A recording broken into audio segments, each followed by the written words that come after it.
مولانا زازلی چکل دیوبند کے با طالبان پورا شو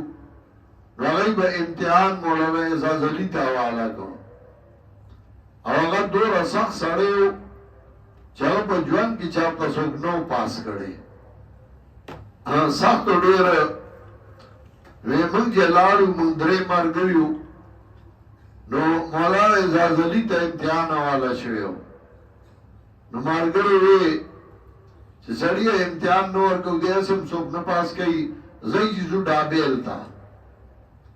سوک چه با دیوبند که وقت داخله ملاو نشوا نو اغا با ڈابیل تلال المزر علوم تاول تک بے داخله واغستا تاجزان تا مزری وی دی تا پا دیوبند که داخله نده ورکڑے شوی یا پیل شوی ہوا یا دا آم بوٹی تا خطا دشپی آم می خوڑل پا پتا را پریو نخپی مارتا شوا نوشر قرآن مقابلہ بے کولا مزری و ظاہری انو شیر قرآن وی مرگر وی چیزوی مائنا امتحان با ورکو کپیل شو لار بشو امتحان شروع شو قانون داو چه دا 15 سوالونو و دائی با جوابونو او داگا سے تقریری امتحان باو من کتار کیو زمانا مخی دوتا ندی مولانا زازلی داغا رنبینا تپوسونا شروع کرل نو چاگا با جواب نشو ورکولی نو ما با جواب ورکل مولانا زازلی ما تا غصہ دے چه نورو جوابونا دی تولی ورکی وی آغا بلنا داغا سی زمان نمبر چرا غصاو ریمانے چیو تاپوسو که ما جواب ورکا بلیو که جواب ورکا پینزه پورشو ما جوابونو ورکا شپاگم تاپوسیو که وومیو که دا سی تاپوسو نے زیاد کر خو ما دا طولو جوابونو ورکول زکشرم ما ویجی سنگی جوابونو واردل زید مٹونیو لم چرازا ویجی زان سر روان کرم ما پر طالبان وی زان لدکارو کولتو ضرور بڑا استاسا کارو جوابو ما زمانا کو داخلہ پر آنے کی راتی نکی کر ویزی دا مٹونیو لمنیغ نازم سخپوت لم نازم تیوے ما پا طول عمر کی او طالبو لیدو او غدا دے دل اوز داخلہ ورکا او اس والا ٹکٹ دلنگر ورکا نور طالبان چه با پاس شو نو پینزال سرز وائی خبلا ڈوڑای خوڑا پینزال سرز بات با دا ٹکٹ ملاوی دا لنگر نازم تیوے دل اوز ٹکٹ ورکا دنن نادر روٹای سٹارٹ کا او دلا ما داخلہ ورکا او دا کتب خانی اجازت ورکا چنے پکی مطالعہ کی بے خوشحال شما ٹکٹ راک ما جیب کی واچو چرالم مرگر خواتا یہ مرگروی چی سن چالو شو ما چیزو کو پاس شما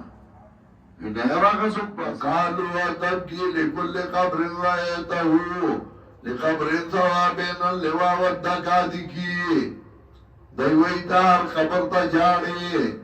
نما ورطوی آو ما تاغا قبر یادی چا زماز محبوبو لواو دقادق ترمیان زا نو دا زائی چرائنی وی مولانا ازازلی تپوسو کر او با تپوسو نکول دا دی مادا قرآن کشتے ہو کنا من سر آفیدان مرگریو وی اگیوی چی نشتے وی ما چشتے وی کم دائی دا نماور دوی سورہ قصص چی کلاول ایسا ختم شی اب دویم ایسا شروع کی نو دویم آیات کی دے وَمَا كُنْتَ ثَاوِيًا فِي آلِ مَدْيَانَ ویچے ما داوئے نو مولانا زلزلی ما تو ابتدا خلاصہ بیا ہوا ہے نو ماوئے چه اولا ایسا کی تفسیری حالت دا موسیٰ علیہ السلام دا پارا اتصالائے اب دویم کی مقاصد اربعہ ما دے دان کبوت خلاصہ ہوا ہے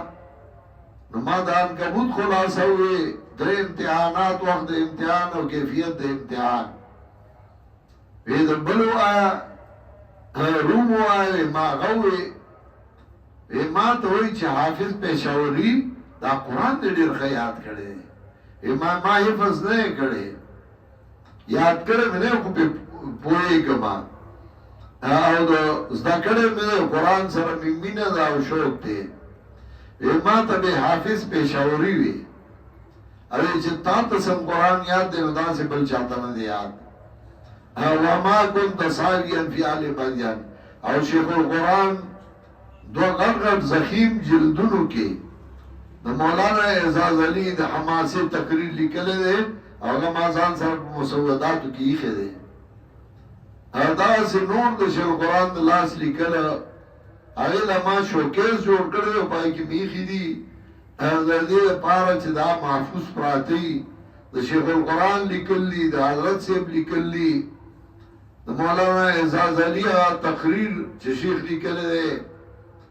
نو دا مولا شوکیس جوړ کړی خپل دیره کې